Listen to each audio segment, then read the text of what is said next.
And this is for fiscal year 2021 funding. Here's Florida State Conservationist Juan Hernandez. I want participants to be aware that November 20th is the application deadline for this fiscal year. We offer from forest management to specialty crops, cattlemen, grazing systems, cropping systems, erosion control, irrigation assistance. I can go on and on into the diversity of things that we offer assistance under the Environmental Quality Incentive Program.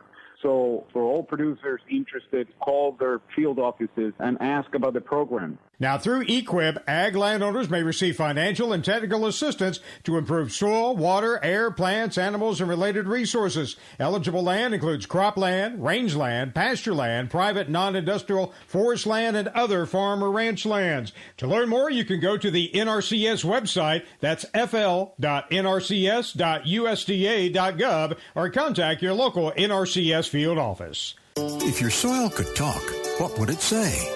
If it's healthy, it may already be saying some good things about your future, because farmers who use soil health building systems that include no-till, cover crops, and diverse species and rotations report greater productivity, profitability, and resiliency to weather extremes. Learn more about what your soil is saying about its health and your future. Contact your local USDA Natural Resources Conservation Service office today. This message brought to you by USDA and this radio station. Randall Wiseman, Southeast AgNet. When it really counts, depend on the source for the latest weather updates, keeping you ahead of the storm. 96.3 FM, 1370 AM, The Source. Today will be partly sunny and pleasant with a high of 76 to 78, then mainly clear tonight, low 61 to 68. Friday will be mostly sunny, high tomorrow 79 to 81, then a pleasant day Saturday with some sunshine and a high of 78 to 82. Partly sunny Sunday, stray shower in the area, high 81 to 84. From the Florida Weather Center, I'm Holly Holdren.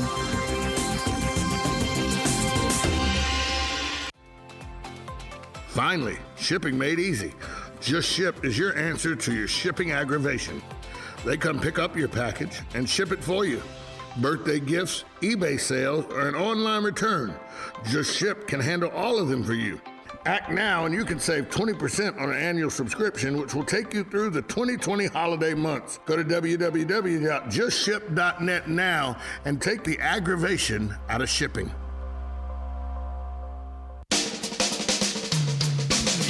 This is Ocala Talks with Tom Schmitz, bringing stories that are important to our community in and around Ocala. Plus, of course, a splash of sports as well. Now, here's your host, Tom.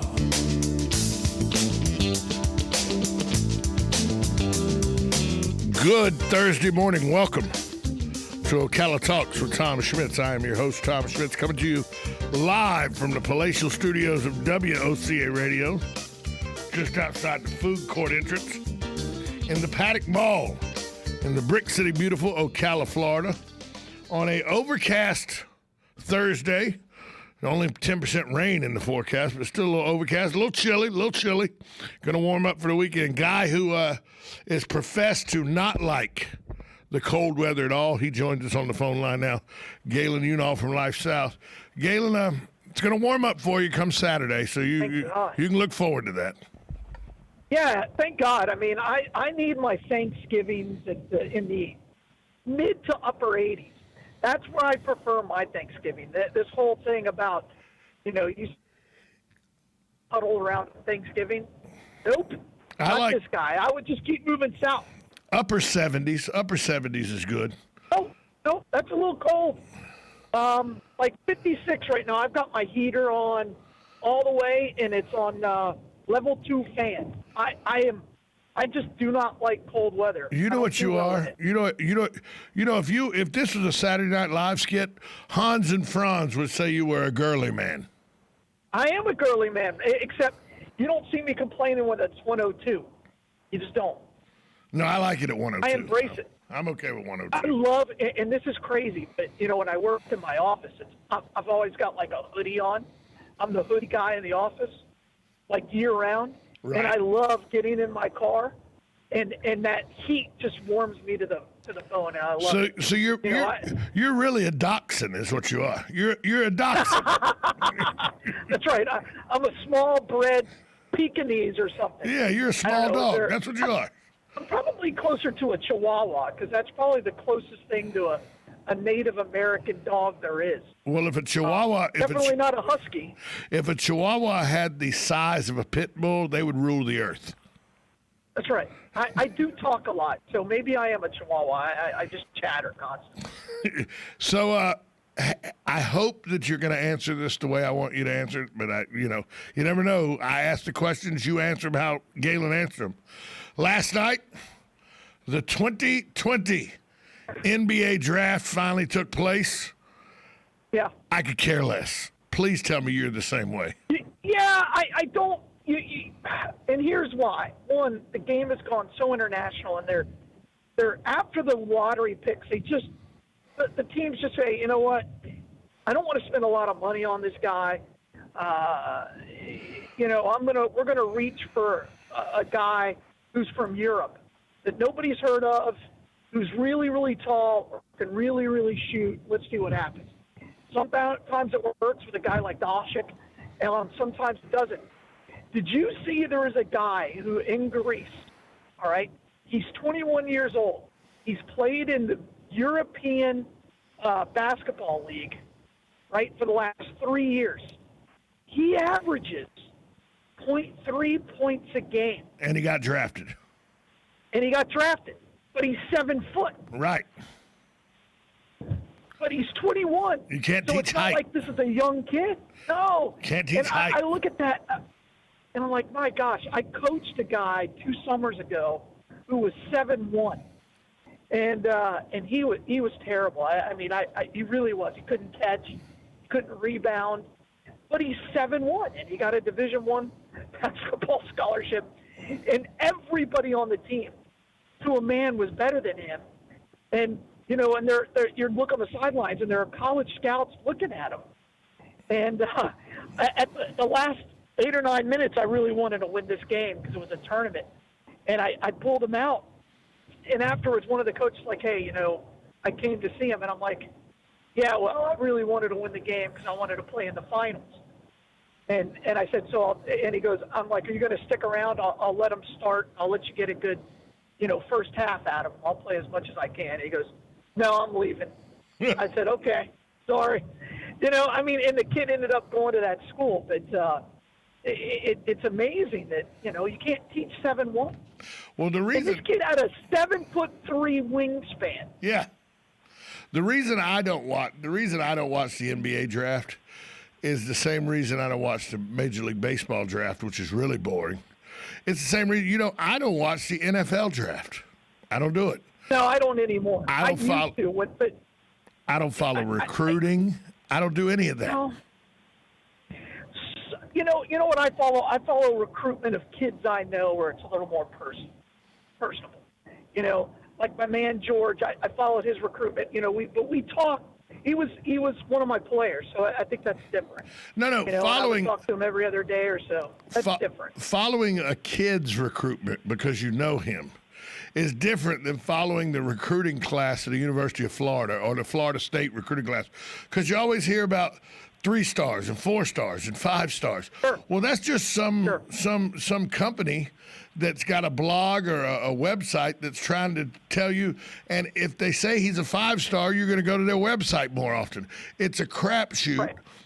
You don't know anything about these college kids. I knew a bunch of 5 stars that were listed as 4 and 5 stars that I coached at high school in North Carolina. When I coached North Carolina, I had one kid that was a can't-miss 5-star. And he's the same kid whose dad came on the sideline and yelled at me because I grabbed his son by the face mask. And mind you, this was 1996, 1997. I pulled him by his face mask down to my height because he was 6'6". I'm 5'8". So I pull him down, and I'm giving him the business. You know what I mean? I'm in his grill. Because he's been pushed around by a 200-pound nose guard all day. He's 6'6", 305 pounds, and his 200-pound nose guard's pushing him around. So I'm giving him the business. His dad comes out of the stands onto the sideline, gets in my face about you can't yell at my kid that way and everything. I understand. Okay. Go back up there in the stands, Pop. So Dad goes up in the stands again. At the end of the game, he searches me out again to berate me for yelling at his son during that incident. And I go, let me ask you something. Where is your son going to school? He goes, he signed, he gave his verbal commitment to the University of Tennessee. I go, I had him by his face mask yelling in his face. He's going to go up to the University of Tennessee, and he's going to do that kind of lazy stuff up there. And some coach is going to tell 3 or 4 of the seniors or juniors, y'all need to get that kid in line. And somebody's going to whoop your kid's butt. He's going to be back here 3 or 4 weeks into school crying because his daddy made him such a little girly man. And he's going to end up going to some place like Western Carolina. His dad's like, you're crazy. You don't know what you're talking about. 18 days after he got to Knoxville, he was back home. He graduated from Western Carolina. Because he got up there, said something to one of his coaches up there, and the coach, just dealt with him. And how he was dealt with is still he says the coach smacked him. The coach said he just, motivated him. Who knows what happened.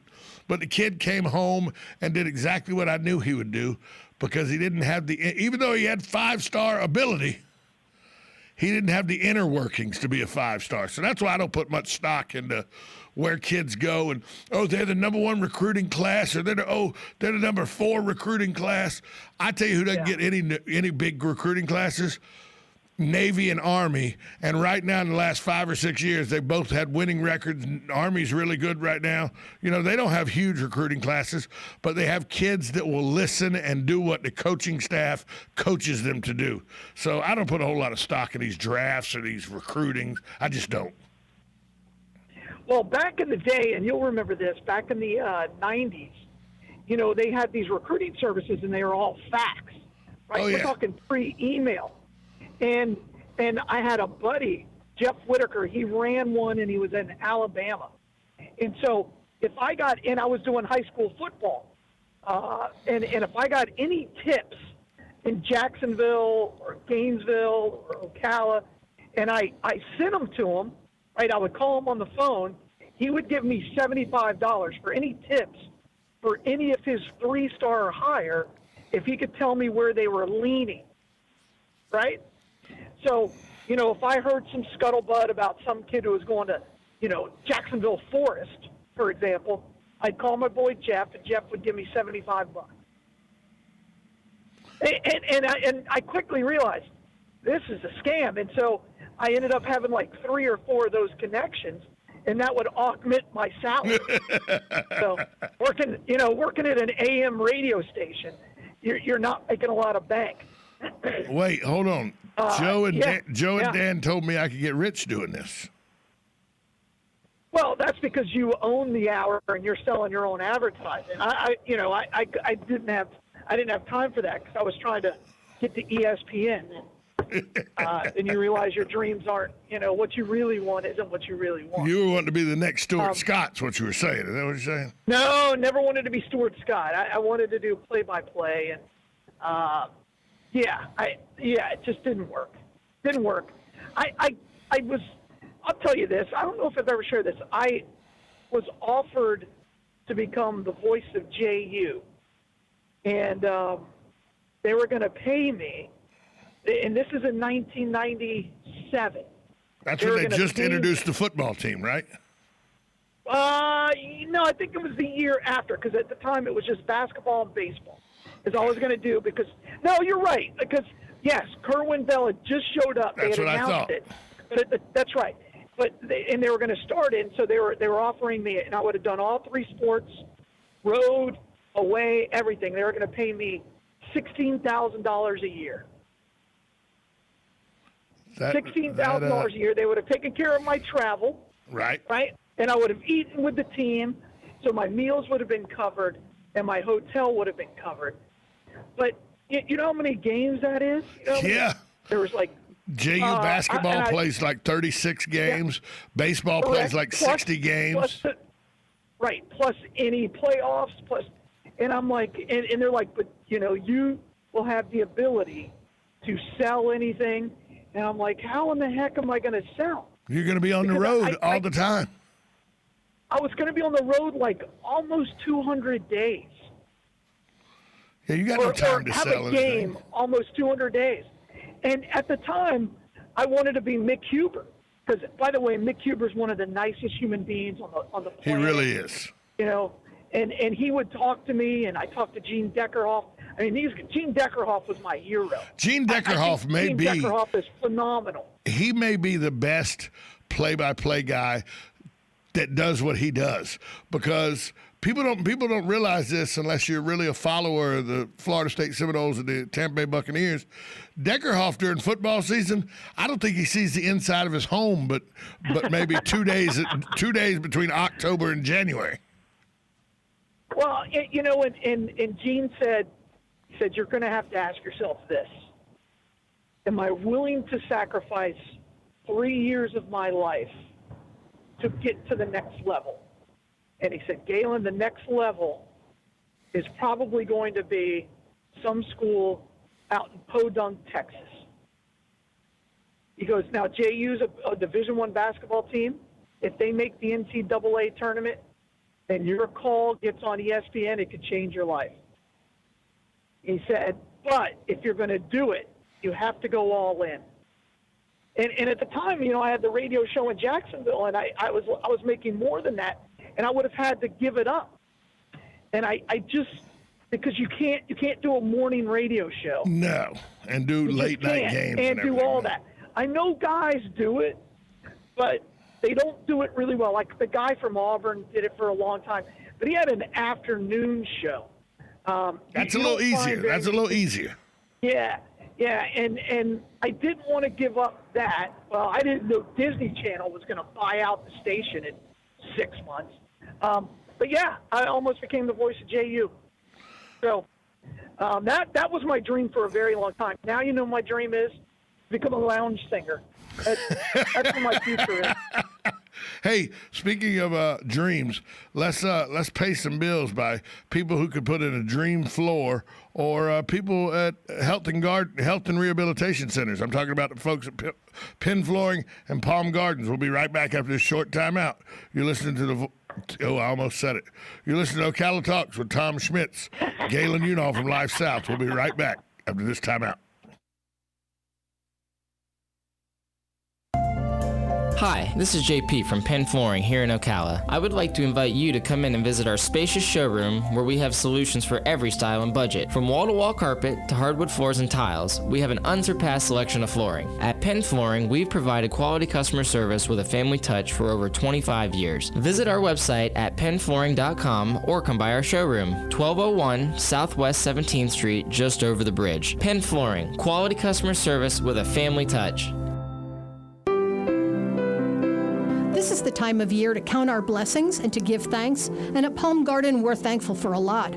We're thankful to work in a place that shows such kindness and caring to people who need our services.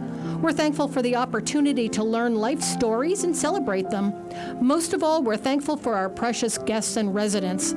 Unique, different, special, elite. We are Palm Garden.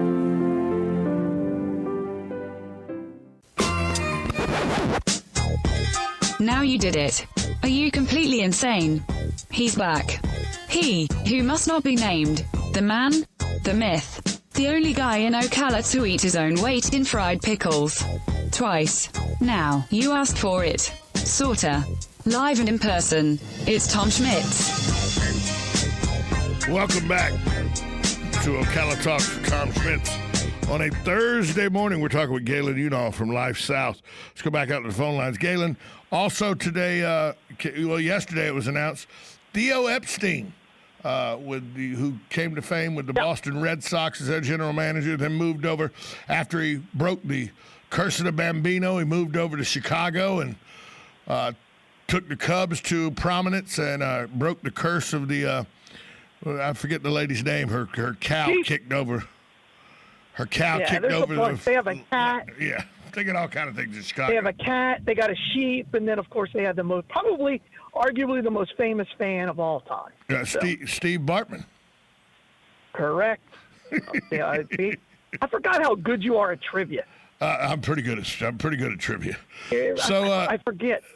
Theo Epstein. You remind me every single day. I try. Theo Epstein steps down as general manager of the Chicago Cubs after 8 years. He's going to surface somewhere. Talent like that. Just find a team that hadn't won the World Series, like the Los Angeles. Oh no, they won the World Series recently. After 32 years. I know. How about he goes to the Atlanta? No, they got a pretty good GM there. I don't know where this guy's going to end up, Galen. Oh, what he'll end up doing is he wants to be an owner. Don't be surprised if he's announced as the GM next year for the Boston Red Sox. A couple of things are going on with the Red Sox right now. They hired this GM who's doing cost cutting. The Red Sox want to sell. The ownership there, I think they feel like they've done everything they can. Whether you like the ownership of the Red Sox, I guess it depends on the year.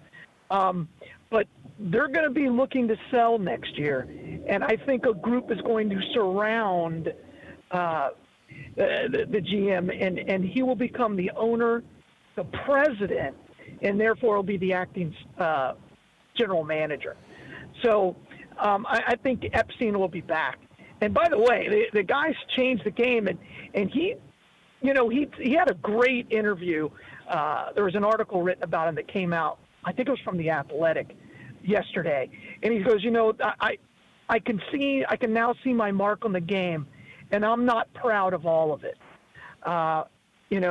And he's probably been the most influential GM of the last 30 years.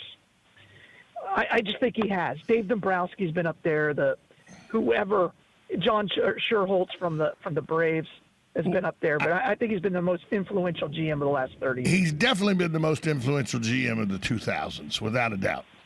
With the Red Sox shaking off the curse in 2004, then the Cubs winning in 2015 or 2014.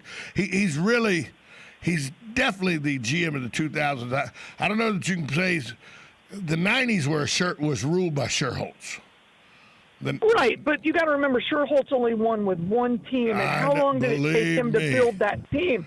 No, hear me out. And my friend and I, we had this argument. It took Sherholtz 15 years to build that team. 15 years. He was there when they were incredibly terrible. He got lucky with a couple of pitchers, and then he made the trade for John Schmitz. And I'm not taking anything away from him. His reign is great. I just think what Theo Epstein did is better. I think Theo Epstein, if you had to make a Mount Rushmore of general managers for baseball, Theo Epstein's the first face I put on it.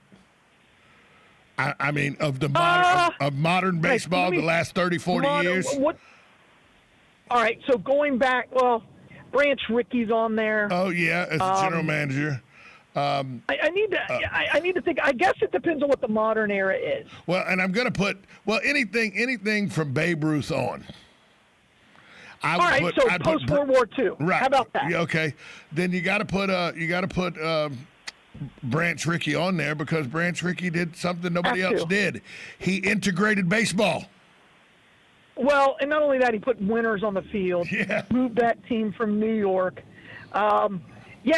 He's got to be on there. Got to be. That's an interesting. I've never thought about that. That's an interesting topic. Theo's got to be on there. Sherholtz may sneak on there somehow, just because they won 15 division championships in a row. But you're right. I know more. You know Boston Red Sox. There's nobody that knows more about the Atlanta Braves and the suffering of the 70s with Biff Pocoroba and Orr and then you had Glenn Hubbard and Bob. I can't do anything with broke wrist Horner and Dale Murphy, who won the MVP 2 years on a last place team, and Rick Camp, Terry Forster, who David Letterman caught a fat guy live on the Letterman show. I mean, believe me, I I remember going and paying $3 for a left field ticket at Fulton County Stadium and sitting 2 rows behind the third base dugout where you could scream something and somebody in right field would answer you because they could hear you. Okay, I remember the Braves losing 105 games a year. It was a 57 and 105 season was not unorthodox or unordinary in Atlanta. No. You look at the Orioles in the 70s, in the Big Red Machine. I don't know if that was a GM. Wait, hold on. Not. The Big Red Machine. Let me see if I know what team you're talking about. You mean Johnny Bench behind the plate, Tony Perez at first base, Joe Morgan at second base, David Concepcion at shortstop, Pete Rose at third base, George Foster in left field, Cesar Geronimo in center field, and Ken Griffey Sr. in right field. Is that the team you're talking about? Correct. Yeah. By the way, is Joe Morgan? You can make a case. That Joe Morgan was the best player of his era. 100%. The most underrated player. 100%. Joe Morgan was people don't. He's the best second baseman in the history of baseball. Period. Ooh. It's not a conversation. Ooh. It's not a. Go ahead. Ooh. Well, I'll do this all day. You want me to tell you? You want me to tell you the only arguments I have? There's 2 arguments. There's three players. When you talk about the best second baseman ever, there's 3 players that come to mind immediately. I think Joe Morgan. No, see, Jackie doesn't go because Jackie wasn't that good of a baseball player. Put him at first? I put him at first. Jackie wasn't that good of a baseball player. All right. Second base, you got Ryan because just what he did with the Cubs is amazing. You got Joe Morgan. Sandberg is not a second base. He's not in the top 3. You got Joe Morgan. But just what Sandberg did there, you got Joe Morgan, and then he was a compiler. And whether he was you a like compiler. it or not, he got all those stats because he played forever. Whether you like it or not, and I know he spit in a player's face or an umpire's face and everything, but Roberto Alomar. No. Really good. No, come on. Really, Next you're really tell good. Me Robinson Cano.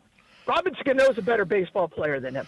No, look at Joe Morgan. Joe Morgan was the best second baseman, but Ryan Sandberg just for his sheer numbers. But you're right, Sandberg did it for 28 years. He's a compiler. He's a compiler. You know who's one of the most underrated baseball? Oh, by the way, where's the Bloodmobile? We got 10 seconds. We've run over. I can do this by position all day. There's nothing better than this for me. I mean, I got time after the 8:30 break if you want to keep going, pal. I will. All right, hold on. Think I will? Hold on. We'll take a break. Hold on. From the Paddock Mall Studios, this is WOCA, Ocala, Gainesville, The Villages, 1370 AM, 96.3 FM, The Source. With Lance Pride. Over 35 million Republican voters believe the 2020 presidential election was marred with fraud and election irregularities. That's according to a Reuters poll conducted this week. 2 GOP Wayne County, Michigan Board of Canvassers on Wednesday night moved to rescind their vote to certify the election results. In their affidavit, they claim they were harassed and their families were threatened into certifying the election results. Their main complaint is over 70% of mail-in ballots had discrepancies in Wayne County, which includes Detroit. Political consultant Dick Morris tells Newsmax the recount in Georgia is anything but transparent. The problem in Georgia is that the state will not give us the list of people who voted. And they have that, and they will not turn it over to us. And we need that list to be able to call those people and find out if A, they're alive, and B, if they actually voted. USA Radio News. Trading involves financial risk and is not suitable for all investors. Past results do not guarantee future performance. Stock market have you nervous with all the massive fluctuations? With the hope for a COVID vaccine on the rise, shifting political landscape, and the election at an end, it's virtually impossible to guess what will happen next. With Vantage Point, you don't have to. Text MONEY to 411-411 to find out how our technology can forecast market trends up to 3 days in advance with incredible accuracy. Text MONEY to 411-411 to get what you need to stay ahead of market trends and find explosive moves before they happen. Vantage Point's patented technology analyzes huge quantities of global data in seconds. Stop guessing. Start predicting trends 72 hours in advance. Text MONEY to 411-411 and experience Vantage Point for free. Text MONEY to 411-411 so you can protect and grow your capital now. Don't wait. Text MONEY to 411-411. Go to VantagePointSoftware.com for terms, conditions, and privacy policy.